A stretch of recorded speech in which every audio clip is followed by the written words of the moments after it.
Yo yo yo, c'est Balou et c'est parti pour une nouvelle vidéo. Alors je le rappelle, il y a Louia qui a sorti son projet avant le vide, il y a des clips qui arrivent très prochainement, allez streamer ça.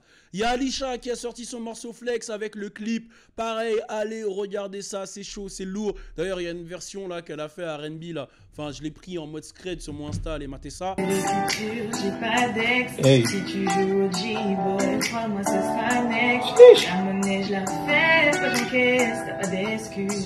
Et je le rappelle aussi, j'ai lancé ma page Patreon où je donne justement des tips sur tout ce qui est le marketing digital, le marketing numérique, les réseaux, comment développer ses réseaux sociaux. Si tu as une boîte, si tu es un artiste, voilà, n'hésite pas, le lien il est dans la description, c'est Patreon. Vas-y, t'as capté, bref. On est ensemble, c'est parti, turn up.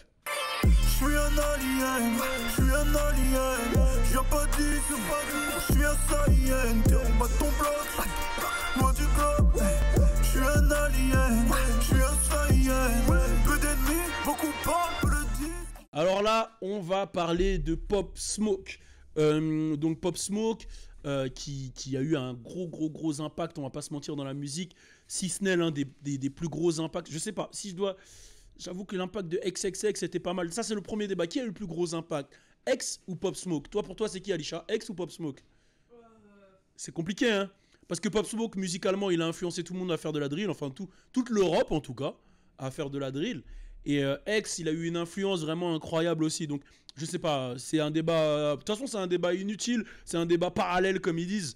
Là, l'idée, c'est de parler justement du photographe de Pop Smoke qui a parlé qu'il y aurait sûrement un prochain film ou documentaire sur Netflix sur Pop Smoke qui arriverait. Et moi, j'ai vraiment envie de parler de l'exploitation des artistes morts. Et ça pose beaucoup de problèmes aux fans. C'est vrai que, par exemple, moi, les derniers projets de X, j'ai vraiment pas validé. J'ai trouvé que ça a plus desservi à sa dynastie qu'autre chose. Je trouve... Même le dernier projet de Pop Smoke que j'ai écouté qu'une fois, je trouve que ça lui dessert plus qu'autre chose. Après, c'est clair que ça rapporte des thunes aux proches, à la famille. Et c'est vrai que ça, c'est une bonne chose que ça rapporte des thunes à la famille ou aux proches. Mais si je parle en termes artistiques, c'est vrai que je trouve que des fois, on en fait beaucoup après pour les artistes morts.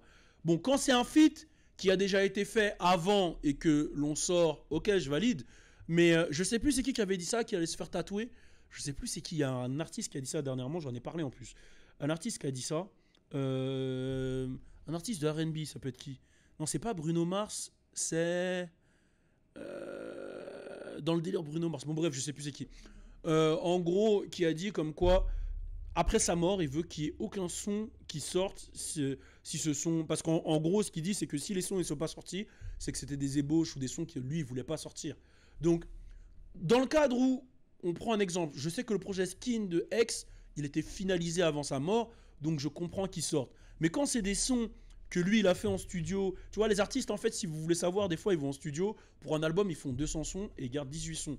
Les autres, c'est poubelle, parce que soit ils leur plaisent pas, soit ça va pas dans la direction artistique du projet, etc. Et ben, je sais que pour un artiste, sortir ses sons poubelles, ça lui fait mal, en fait. Alors, imagine, après ta mort, on exploite tes sons poubelles pour en faire des albums. Ça nique un peu ta dynastie. Dans le cadre de Pop Smoke, c'est vrai que les derniers sons sur son album, j'ai pas validé. Sur Kanye West, j'ai pas validé. Et là, est-ce qu'un reportage Netflix sur lui, c'est pas trop tôt? Parce que pour moi, il a eu un run de quelques mois, 6 mois, 7 mois, 8 mois, grand max. Faire un reportage Netflix sur 8 mois, est-ce que c'est pas chercher à gratter de l'oseille, à gratter du buzz? Et je le redis encore une fois, j'ai fait une vidéo sur Pop Smoke avant sa mort où j'ai demandé est-ce que ça allait être le nouveau King de New York. Vous pouvez tous aller voir la vidéo. Tout le monde m'a insulté. Vraiment, ouais, tu connais, arrête Balou, toi tu dis toujours que c'est le nouveau King. Et après sa mort, les mêmes gens qui m'ont insulté, je les ai vus dire que c'était le King. Donc, il y a ce truc aussi de gens qui se font matrixer par le décès. Il y a Drake qui le dit très bien dans son morceau, il dit les gens ne calculent pas jusqu'à ce qu'il y ait un RIP, qu'il y ait un repose en paix. Et ça c'est un truc qui n'a pas de sens. Genre... Quand il gagne des abonnés. Ouais, ça c'est un truc que j'ai jamais compris. Un mec qui meurt et il gagne 7 millions d'abonnés. Pourquoi tu vas t'abonner quand il est mort en fait? Est-ce que t'attends à avoir des posts en fait? Ou est-ce que c'est pour dire à tes potes, t'as vu, je t'ai abonné avant sa mort? En fait, il y a un phénomène que je ne comprendrais pas, c'est comment vous pouvez idolâtrer des gens après leur mort. Est-ce que ça les rend légendaires? C'est quoi qui fait que vous changez après leur mort? Moi, je pense que c'est ça.